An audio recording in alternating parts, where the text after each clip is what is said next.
बिस्मिल्लाहिर्रहमानिर्रहीम, अस्सलाम वालेकुम। आपका दोस्त सलमान हैदर। दुआ है परवरदिगार से कि उसने आपको और आपके अहले खाना को अपनी हिफ्ज़ो अमान में रखा हुआ। इस वक्त जो आम तरीन टॉपिक है जी, जो इस वक्त जिसे कहते हैं जिसकी सबकी तवज्जो जिसकी तरफ है, सूरत हाल दिलचस्प हो गई है। और कुछ दिन पहले एक बयानिया बनाया गया था कि सदर मुमलिकत से ऐवान सदर के चौथे फ्लोर पर दो आला तरीन अहम तरीन शख्सियात की मुलाकात हुई थी, जिसकी बिना पर सदर मुमलिकत का सॉफ्टवेयर अपडेट हो गया है। उसी बिना पर सदर को उनके सदारत की एक्सटेंशन मिल गई है। उसी बिना पर सदर से अब ने कहा है कि वो आपने अनोखा लाडला खेलन को मांगे चांद वाली बातें नहीं करनी, यानी इलेक्शन की आपने तारीख नहीं देनी, आपने बाकी दीगर चीज़ें जो आर्मी एक्ट है और इसके अलावा ऑफिशियल सीक्रेट एक्ट है, इसके ऊपर अब आपने ज़्यादा बातें नहीं करनी। ये सब बातें चली गई थी। एक सर्टन एक बयानिया जरूर बनाया गया था और उस बयानिए के बाद जी ये हुआ कि पीटीआई के वर्कर्स भी बहुत मायूस हुए, बल्कि पीटीआई के वर्कर्स नहीं, बहुत से पाकिस्तानी मायूस हुए कि ये क्या हो गया। लेकिन बहरहाल ये बनाया तो गया, लेकिन नहीं, ऐसी बात नहीं थी। सदर आरिफ अलवी ने आज वजीर कानून जो हैं, निगरान वजीर कानून अहमद इरफान असलम साहब से आज उन्होंने तीसरी मुलाकात की है। यानी मुलाकातों का सिलसिला जारी था। इलेक्शन की तारीख देने के हवाले से बाकायदा तौर पर यह कहा गया कि हम मुशावरत कर रहे हैं। ठीक है, सदर ने कहा मुशावरत जारी है और फिर खबरें जरा ऐसा कह के फिर लगाएगी कि बाकायदा इलेक्शन की तारीख देने के हवाले से ये मुलाकातें जारी हैं और आम इंतखाबात के हवाले से ये तीसरी बहरहाल उनकी मुशावरत थी। यकीनन अहमद इरफान साहब को पता तो चल गया होगा ना सदर मुमलिकत से मुलाकात हुई है। अब सदर मुमलिकत का दरअसल अब मौजू क्या है, अब वो क्या चाह रहे हैं, सदर मुमलिकत के जहन में क्या है, तारीख देना चाह रहे हैं, नहीं देना चाह रहे हैं। तो बस उन्होंने यही किया जी, और ना सिर्फ ये किया बल्कि बाहर आके उन्होंने जिस चीज़ को बताना था, जारी बात है कंपनी के जो करीब लोग हैं उन तब ने इसके ऊपर बाकायदा तौर पर बात करना शुरू कर दी, जितने अफराद भी थे कि सदर अब इंतखाबात की तारीख देने वाले हैं। और उसमें जारी बात है जियो ने तो आधे घंटे की ट्रांसमिशन चला दी और बिल्कुल उलट लेके चला दी, बिल्कुल उलट लेके चला दी। मैं उनको जरा बयानिया बता दूं जियो की आधे घंटे की ट्रांसमिशन का। उन्होंने कहा सदर तो इलेक्शन की तारीख देने लगे हैं। अल्लाह अकबर, ये क्या होगा, सदर कैसे तारीख दे देंगे? अल्लाह अल्लाह करके तो मैशत संभलने लगी है पाकिस्तान में, अल्लाह अल्लाह करके तो पाकिस्तान का डॉलर कंट्रोल होने लगा है, अल्लाह अल्लाह करके पाकिस्तान की ईरान और पाकिस्तान की स्मगलिंग बंद हो रही है, अल्लाह अल्लाह करके तुरखम बॉर्डर को अब सीधा किया जा रहा है अफगानिस्तान में, पाकिस्तान और पाकिस्तान से अफगानिस्तान में अब स्मगलिंग नहीं होगी, अल्लाह अल्लाह करके डॉलर की। वो कह रहे हैं इलेक्शन ही, ये जियो की ट्रांसमिशन का मैं लुब्बे लबाब बता रहा हूँ, इलेक्शन ही हर मुसीबत है। इस मौके पर इलेक्शन नहीं होना चाहिए, यानी सदर इलेक्शन की तारीख देने लगे और ये सारी चीज़ें मुसीबतों के अंदर हो जाएंगी। वही बात है ना, हाथी के पाँव में सबका पाँव, जहाँ बड़े कह रहे हैं मोई साहब साहब की सही है, ये वो वाले लोग हैं। हालांकि भाई अक्ल के अंधो, पॉलिटिकल स्टेबिलिटी आएगी तो मुआशी स्टेबिलिटी आएगी। तो डंडे से आप कितना कुछ करा लेंगे। मैं खुश हूँ इन इकदामात से, डॉलर नीचे आ रहा है मैं खुश हूँ, बिजली चोर पकड़े जा रहे हैं मैं खुश हूँ, गैस चोर पकड़े जा रहे हैं मैं खुश हूँ, मगर ये भी डंडे से हो रहा है।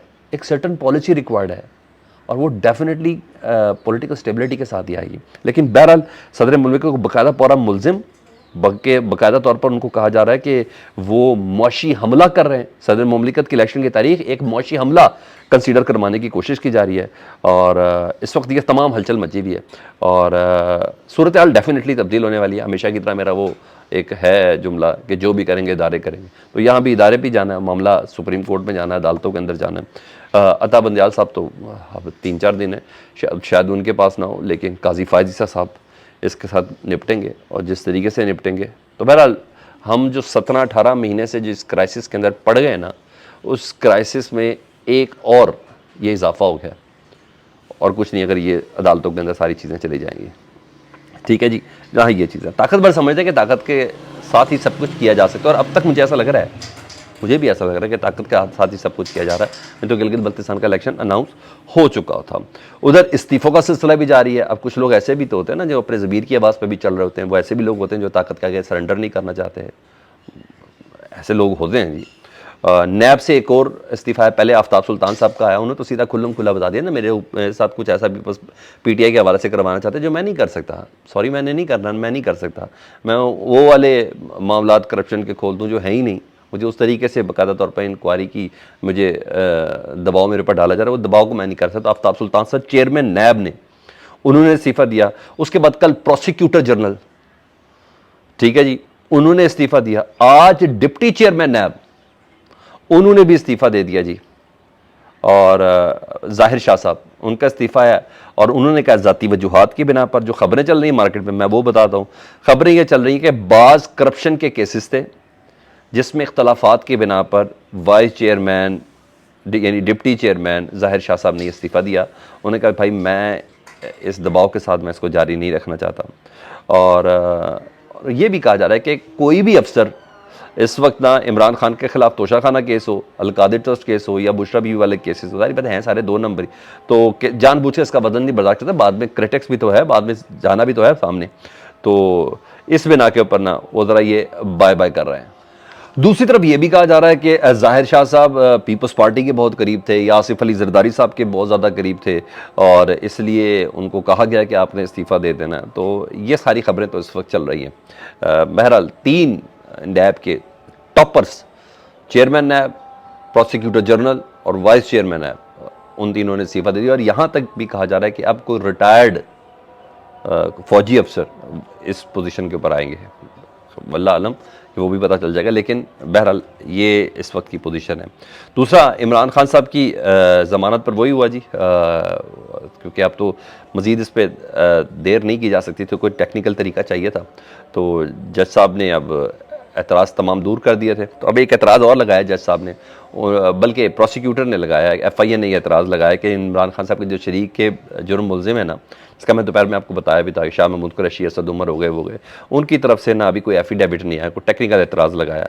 तो अदालत जब तक वो एफिडेविट नहीं आया तो आप प्लीज़ वो कर लें। तो अदालत ने एतराज़ मंजूर कर, अदालत को तो चाहिए था ना सर, उन्होंने एतराज़ मंजूर कर लिया, और उन्होंने 14 सितंबर तक का कहा कि एतराज़ दूर करके दोबारा 14 सितंबर को इमरान खान साहब की ज़मानत की दरख्वास्त पर समाअत होगी। मुख्तलिफ तरीके से चीज़ों को मैनेज किया जा रहा है जी। मकसद सिर्फ ये है कि इमरान खान की ज़मानत ना हो, बस, इसके अलावा कोई मकसद नहीं। हाँ, उधर इमरान खान की वकला की टीम से इमरान खान साहब की मुलाकात हुई, इमरान खान की बहन से उनकी मुलाकात हुई, उन्होंने बाहर आके बताया कि सेहतमंद इमरान खान साहब, हशाश बशाश हैं, मोराल उनका बहुत ज़्यादा हाई है, और हर लिहाज से इस माहौल के अंदर एडजस्ट वो ज़रूर कर चुके हैं। और हाँ, जहाँ जहाँ अदालती अहकामात की वायलेशन हो रही है वहाँ से मुतल्लिक़ वो ज़रूर गाइड भी कर रहे हैं, बता भी रहे हैं कि इसको इस तरीके से किया जाए, जो कानूनी हक़ है उसमें से किसी चीज़ को छोड़ा ना जाए। और हाँ, जुल्म ज़्यादती बाकी उसके अलावा जो है उसको मैं बर्दाश्त करने के लिए तैयार हूँ। इस तमाम माहौल के अंदर एडजस्ट कर चुका हूँ। साथ साथ गिलगित में ज़िमनी इंतखाबात की शानदार कामयाबी पर उनको मुबारकबाद भी दी गई है। अपना बहुत ज़्यादा ख्याल रखें। फीडबैक से मुतल्लिक़ आगा करें। चैनल देखना तो चैनल सब्सक्राइब कर दें। अल्लाहुम्मा सल्ली अला मुहम्मद व आले मुहम्मद।